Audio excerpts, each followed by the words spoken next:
우리나라는 2차 세계대전 이후에 독립한 국가들 중에서 선진국의 문턱에 도달해 있는 세계에서 거의 유일한 나라입니다. 일제로부터 독립한 이후 6.25 전쟁까지 겪은 이 가난하고 혼란스러운 나라에서 이제는 선진복지국가의 연설을 꿈꾸는 아주 세계 속의 대한민국으로 우뚝 서 있습니다. 우리는 1970년 이후 30년이라는 짧은 기간 동안에 경제적으로는 산업화를 이루었고 정치적으로는 민주화를 이루어냈습니다. 세계 어느 곳에서도 이러한 전례를 찾아보기가 어렵습니다. 이 모든 것은 우리 국민의 피와 땀이 이루어놓은 찬란한 성과라고 말씀드릴 수 있습니다. 이러한 정치적 민주화의 성과에 따라서 1997년 대통령 선거에서는 50년 만에 수평적인 정권 교체를 이루어냈습니다.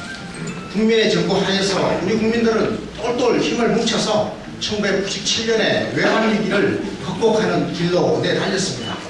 당시 국민의 정부는 외환위기를 극복하기 위해서 IMF와 미국이 요구하는 소위 말하는 워싱턴 컨센서스라고 하는 신자유주의 작은 정부 노선을 그대로 수용할 수밖에 없었습니다.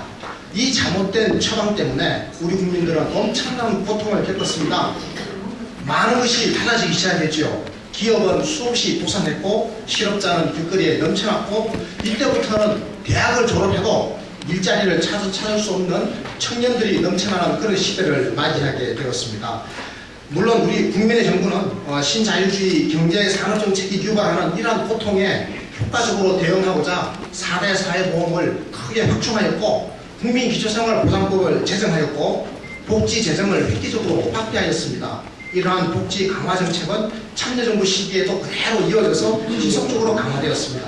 그래서 민주정부 10년은 대한민국의 역사에서 복지가 가장 많이 확충된 시기였습니다. 그럼에도 불구하고 감세와 규제 완화를 핵심 내용으로 하는 신자유주의 경제체제와 일부 가난한 국민만을 선별해서 복지를 제공하는 자유주의 선별적 복지체계라고 하는 이 짝이 민주정부 10년 동안을 관통하는 기본 구조였습니다. 이러한 구조적 한계는 지금까지도 계속되고 있습니다. 그러다 보니 민주정부 시기였음에도 불구하고 우리네 민생은 불안했습니다. 왜냐하면 경제사회의 양극화가 심화되고 있었기 때문입니다. 참여정부 임기를 1년 반쯤 남겨둔 시기였던 2006년 기업이었습니다. 이러한 문제의식을 가지고 있던 몇몇 전문가들과 학자들이 모였습니다. 이들 중에는 국민의 정부와 참여정부 시기에 복지정책에 관여한 분들도 있었고 또 신자유주의의 비판적인 경제학자들, 노동문제의 전문가들도 있었습니다. 우리는 이렇게 모여서 한미 FTA와 의료 민영화를 추진한 당시의 참여정부를 옹호하는 것 대신에 비판하고 대안을 고민하는 새로운 길을 선택했습니다. 우리는 이러한 비판과 진지한 성찰과 토론을 거쳐서 불과 6개월 만에 한 권의 책을 출간하게 되었습니다. 2007년 7월 5일 바로 이 자리에서 우리는 복지국가 혁명이라고 하는 책의 출판 기념회 겸 복지국가 소사이어티의 출범식을 열었습니다. 당시 우리는 민생의 의대 불안을 해결하기 위한 해법으로 역동적 복지국가의 기치를 높이 들었습니다. 그리고 그해 10월에는 우리 단체가 국회 사무처에 사단법인으로 등록되었습니다. 그리고 오늘 이 자리에 우리가 창립 4주년 기념행사를 열고 있는 것입니다. 비즈니스 프렌들리를 내건 토건 신자유주의 정부 2008년에 임기를 시작한 현 정부는 가장 먼저 보편적 의료보장 체계의 근간을 흔드는 것을 내용으로 하는 의료 민영화를 들고 나왔습니다. 영리병원을 허용하고 민간의료보험을 활성화하자라고 하는 게 그것입니다. 이 신자유주의 작은 정부의 규제 완화 정책은 의료뿐만 아니라 교육 등의 공적 영역을 시장화할 것을 예고했습니다. 그래서 이것은 바로 촛불의 항쟁을 불러오기도 했습니다. 우리 복지국가 소사이어티는 이명박 정부의 압도적인 힘이 관철되던 2008년이라고 하는 이 어려운 시기를 정면으로 돌파했습니다. 우리는 보편주의 복지국가의 담론을 입각해서 각종 토론회를 조직하고 정책 대안을 제시하고 이것을 공론화하였습니다. 한편 현 정부가 제주도에서 추진하였던 의료 민영화를 파탄내고 저지하는 소위 제주 대첩에서 우리 복지국가 소사이어티와 우리의 멤버들은 혁혁한 공로를 세웠습니다. 우리는 이 제주 대첩을 승리로 이끌기 위해서 2008년 여름, 그 더운 여름에 한 권의 책을 출간하였습니다. 의료 민영화 논쟁과 한국 의료의 미래라는 책입니다. 이 책은 지금도 우리나라 보건의료 운동의 중요한 길잡이 역할을 잘 수행하고 있습니다. 저는 오늘 이 자리에서 한겨레 신문, 경향신문, 시사인, 그리고 프레시안과 오마이뉴스 등 진보 개혁 언론에 특별하게 감사의 인사를 드리고 싶습니다. 우리 복지국가 소사이어티와 같은 작은 단체가 스스로 생산한 담론과 정책 내용을 우리 사회에 널리 전파할 수 있는 방법은 극히 제한되어 있습니다. 복지국가 소사이어티는 그동안의 연구와 토론 등의 정책적 노력을 집대성하여 또 한 권의 책을 출간하였습니다. 그리고 주요 정치인들의 입을 빌어서 국민에게 이것을 제안하는 복지국가 국민제안대회를 바로 이 자리에서 개최하였습니다. 바로 역동적 복지국가의 논리와 전략이라는 책이 그것입니다. 우리는 그날의 감동을 결코 잊을 수가 없습니다. 역동적 복지국가라고 하는 우리의 담론과 정책을 정치인과 언론을 매개로 해서 국민과 소통할 수 있었던 소중한 기회였기 때문입니다. 2010년 3월 15일에 복지국가 국민제안대회에서 우리 복지국가 소사이어티와 우리 국민 사이를 이렇게 매개하여 주셨던 여기 와 계신 우리 정동영 의원을 비롯한 민주당의 주요 정치인들과 진보 개혁 언론에 대해서 다시 한번 깊이 감사드립니다. 그리고 이 자리를 빌어서 이 자리에는 오시지 못하셨습니다만 심상정, 노회찬 전 대표 등 대표적인 진보 정치인들에게도 감사의 인사를 드리고 싶습니다. 그분들은 2010년 6월 지방선거를 앞두고 보편적 복지와 복지국가를 진보의 정치 노선으로 채택하는 큰 결단을 보여주셨습니다. 더불어 보편적 무상급식이라고 하는 소신을 굽히지 않으셨던 김상곤 경기교육감의 공로 또한 칭송하지 않을 수가 없습니다. 이러한 진보 개혁 진영의 보편적 복지에 대한 확고한 입장은 6.2 지방선거의 승리로 더욱 강화되었던 것입니다. 또 하나의 중대한 사건이 작년 10월 3일 민주당에서 일어났습니다. 민주당이 당헌에 보편적 복지를 명시한 것입니다. 곧이어 민주당은 정체성을 보편적 복지국가라고 천명했습니다. 전통적으로 민주당은 보수적 자유주의 또는 중도적 자유주의 정당이었습니다. 그런데 이러한 민주당이 진보적 자유주의 쪽으로 좌클릭을 과감하게 단행해온 것입니다. 이러한 민주당의 복지 강화 정책은 한나라당에도 영향을 크게 주었던 바 이러한 추세는 앞으로도 계속될 것으로 전망됩니다. 이러한 일련의 정치사회적 과정에서도 우리 복지국가 소사이어티의 정치사회적 기여가 작지 않았다고 저희는 생각하고 있습니다. 여러분 그렇지 않습니까?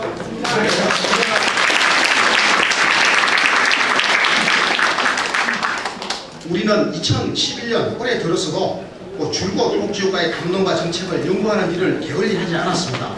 지방정부의 역할, 복지국가의 경제와 복지를 역동적으로 매개하는 적극적 노동시장 정책, 공정하고 혁신적인 경제, 보편적 복지, 적극적 복지를 추진하는 민주정부의 적극적인 조세 재정 정책, 그리고 복지국가의 주거정책에 이르기까지 저희들은 이러한 연구 성과를 집대성하는 그것을 모아서 또 한 권의 책을 출간하였습니다. 오늘 막 나온 책입니다. 여러분들이 아마 입구에 들어오시면서 보셨을 겁니다. 정말 따끈따끈한 책입니다. 오늘 나가시면서 이 책 꼭 한 권 받아가십시오. 이 책의 제목은 역동적 복지국가의 길입니다. 저희는 이 책이 여러분을 확실하게 역동적 복지국가로 안내할 것이라고 믿습니다.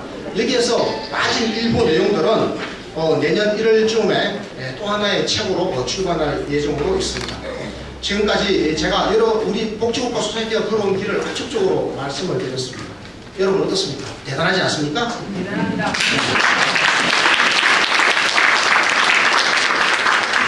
언제나 우리 활동의 맨 앞에 서 계셨던 여기 계시는 우리 최동로 공동대표님, 그리고 우리 단체 집행부, 또 고문이신 병강수 항공외대 명예교수님, 그리고 이부영 전 의장님, 의장님 감사합니다. 저희 고문님 정말로 고생을 많이 해주셨습니다.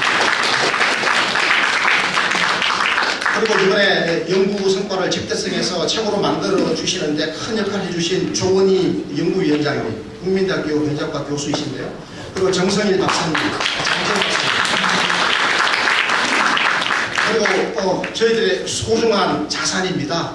연구 인력들인데요. 우리 충남대학교 경제학과의 정세현 교수, 제주대학의 박형건 교수, 부산대학의 유태호 교수, 경상대학의 정백건 교수 등등 우리 복지국가 소사이어티의 젊은 연구자들, 의욕적인 젊은 정책위원 여러분들께 각별한 감사의 말씀을 드리고 싶습니다. 여러분, 이 모든 분들을 포함해서 우리 회원, 다달이 회비를 내주시는 회원님들, 그리고 우리를 지지해주시는 지지자, 이 모든 분들 힘찬 박수를 받을 자격이 있습니다. 여러분 있습니다.